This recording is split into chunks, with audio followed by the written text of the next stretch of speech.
Беспокоит боли вверху живота, над пупком, отрыжка, боль отдает вправо, запоры. Что посоветуете попить и как долго можно принимать демилон и панкрисорб? Демилон и панкрисорб можно принимать от даже и больше 6 месяцев. То есть можно год принимать смело.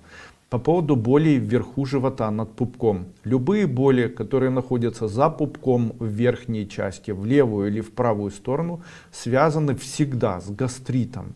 То есть это связано всегда с тем, что увеличивается секреция желудочно-кишечного аппарата. То есть это появляется кислота. Ее выделяет поджелудочная железа в желудок. В дальнейшем она попадает в двенадцатиперстную кишку, в тонкую кишку, в толстую кишку и так далее.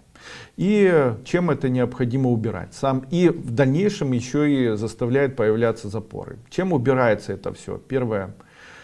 Необходимо, чтобы кислотность снижалась. Самый простой способ снизить кислотность — это начать принимать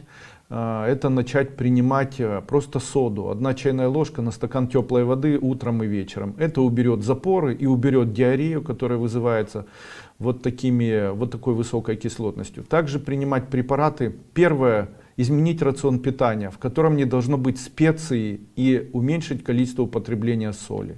А также не есть орехи, арахис. Все остальное можно. Никакого алкоголя, это однозначно, потому что алкоголь повышает кислотность. Если высокая кислотность, то в дальнейшем развивается заболевание сосудов и сердца. Это тоже констатация факта.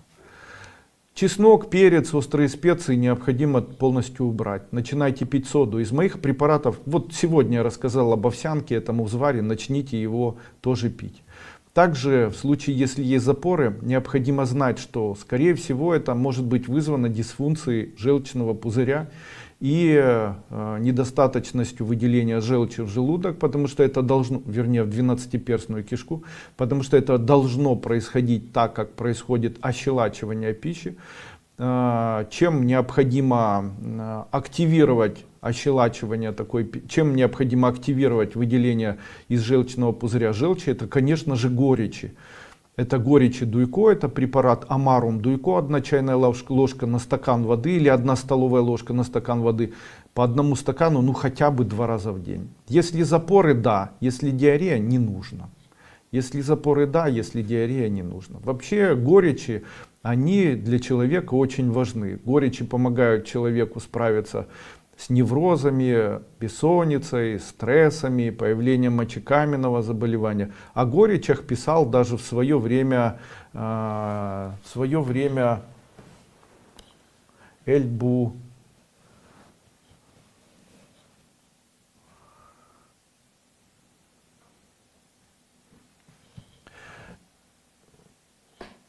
И Гиппократ писал о горечах, и Авиценна писал, и кто только не писал, даже Пирогов и Виноградов.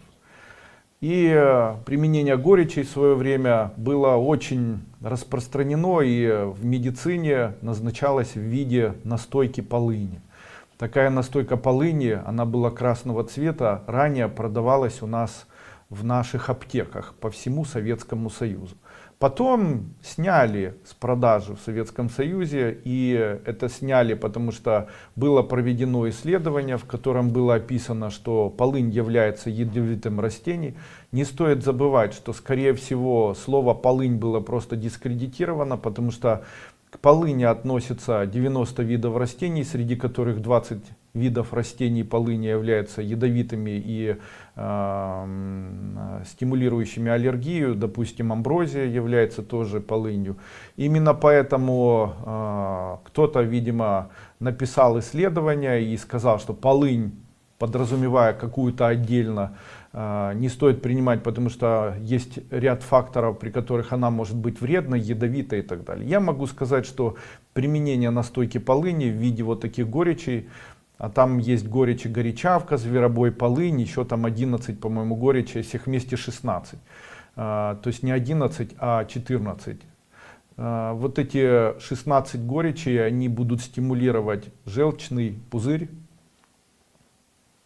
продуцировать печенью желчь и отдавать ее через желчные протоки в двенадцатиперстную кишку.